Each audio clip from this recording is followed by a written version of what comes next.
ان کے ٹوٹے مکان، ان کی دفن شدہ تہذیبیں اور ان کے ویران حویلیاں، موہنجو داڑو کی تہذیب، ہڑپا کی تہذیب، یہ تو میرے دیش کے اندر ہے، مجھے باہر نہیں جانا پڑے گا، مجھے روم کے کھنڈر دیکھنے کے لیے اٹلی جانے کی ضرورت نہیں ہے، اردن جانے کی، ترکی جانے کی ضرورت نہیں ہے، یہی کھنڈر بتا رہے ہیں میں بھی کبھی کسی کا سر پر غرور تھا۔ یہ اللہ نے تہذیبوں کو کھنڈر کب بنایا؟ جب نافرمان ہوئے۔ لوط علیہ السلام کی قوم بے حیا تھی، ان کے کفر کا الزام سارے قرآن میں ایک دفعہ لگا ہے ان پر۔ جب بھی نبی کہتا تھا تم غلطی کرتے ہو تو اور انبیاء ان پر کفر کا تم کیوں اللہ کا انکار کرتے ہو، تم کیوں اللہ کا انکار کرتے ہو؟ لوط علیہ السلام کو لوط علیہ السلام نے اللہ نے صرف ایک دفعہ کہا کہ یہ کفر کرتے ہیں، باقی ہر دفعہ جتنی دفعہ اللہ نے ان پر لعنت کی تو کہا تم کیسے بے حیا ہو، یہ تم کیا کام کرتے ہو، تم کیسے بے حیا ہو، تم مردوں سے شہوت پوری کرتے ہو۔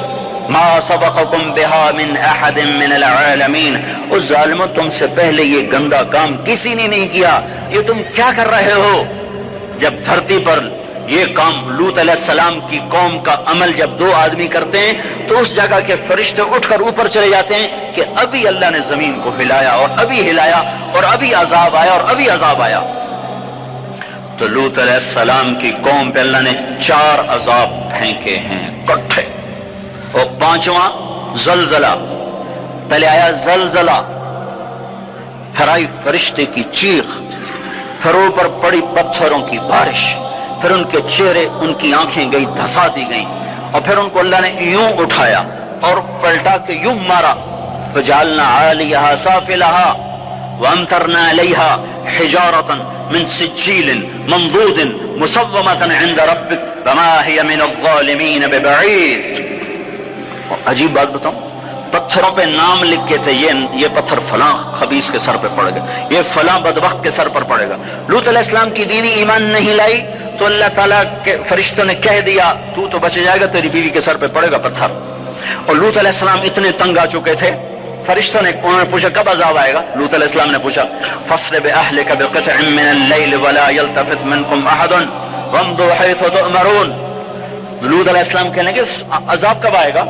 تو فرشتوں نے کہا ان موعدہم الصبح، ابھی نہیں، ان موعدہم الصبح، جب صبح کا چاندنا ہوگا تو ان پر عذاب آئے گا۔ لوط علیہ السلام اتنے تنگ آ چکے تھے، کہنے لگے نہیں نہیں نہیں نہیں، صبح بڑی دور ہے، ابھی لاؤ ابھی لاؤ۔ تو جواب میں فرشتوں نے کہا الیس الصبح بقریب، صبح بھی تو قریب ہی ہے، الیس الصبح بقریب ان موعدہم الصبح الیس الصبح بقریب، یہ قرآن کی آیت ہے۔ فرشتوں نے کہا بس 3-4 گھنٹے کی بات ہے، نکلو۔ فلما اتاہا امرنا، پھر اللہ کا امر آیا۔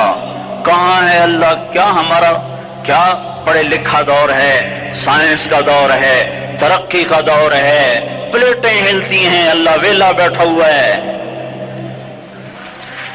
ہاں واپس آؤ واپس آؤ۔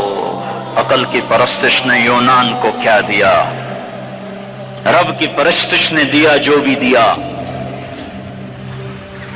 اللہ اس کے رسول کی غلامی سے سہرے بندے ہیں، جس کے بھی بندے ہیں، وہی عزت کی سیڑھیوں پر چڑھا ہے جس نے اللہ رسول کے غلامی کا دم بھرا ہے، جس نے ان کی چوکٹ کو چوما ہے، وہی دنیا اور آخرت میں سرخر ہوا ہے۔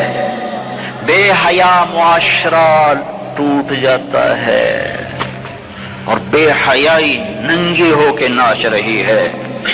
کیا حیرت کی بات ہے کہ ننگے ناچ سکرین پہ دکھائے جا رہے ہیں اور دیکھنے والے مزے سے بیٹھے دیکھ رہے ہیں، تو کیا میرے اللہ کو غیرت نہ آئے گی؟ میں یہ لوط علیہ السلام کی قوم کے علاقے میں پھرا ہوں، 300 میل کا علاقہ ہے، غور آج کل اس کو کہتے ہیں، پوری پٹی پہ پھرا ہوں۔ وہ سارا پہاڑی علاقہ ہے، اسلام آباد کے پہاڑوں جیسا، بڑے نہیں چھوٹے چھوٹے خوبصورت پہاڑ، چلتے چلتے ایک دم بیچ میں نشیب آتا ہے اور یوں زمین 300 میل تک بیٹھی ہوئی نظر آتی ہے۔ عربی زبان میں بیٹھی چیز کو غور کہتے ہیں۔ یہ زمین کیسے بیٹھ گئی؟ جب لوط علیہ السلام کی بستی کو اٹھایا اور اٹھا کر اوپر سے زمین پر مارا تو وزنی چیز جب زمین پر گرتی ہے تو دائیں بائیں زمین نیچے بیٹھ جاتی ہے۔ اس طاقت سے وہ بستی زمین پر گری کہ 300 میل تک ساری زمین بیٹھ گئی۔